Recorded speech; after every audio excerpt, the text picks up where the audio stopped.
In the Bible, John 5:6 says, when Jesus saw him lie and knew that he had been a long time in that case, he said unto him, wilt thou be made whole? As you journey with me to wholeness, I want to ask you the same thing. Will you be made whole? Will you decide to be whole? That is a very powerful choice to make. And as you journey to wholeness, you will have to make it many times, especially when the journey is not easy and difficult.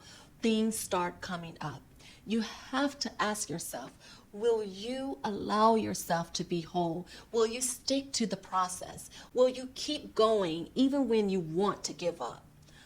Only you can answer these questions for you.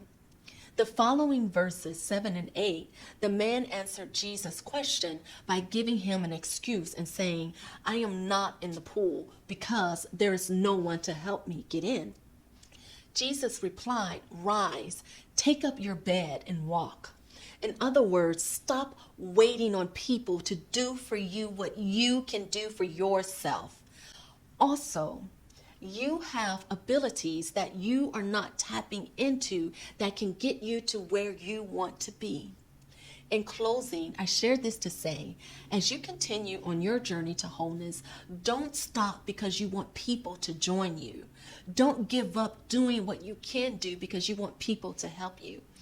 And if this journey ever feels hard or too much for you, encourage yourself to keep going. There are no worksheets for this video. I wanted to record something to encourage those who may want to give up on the journey or is questioning if they actually can be whole. The answer is yes, you can.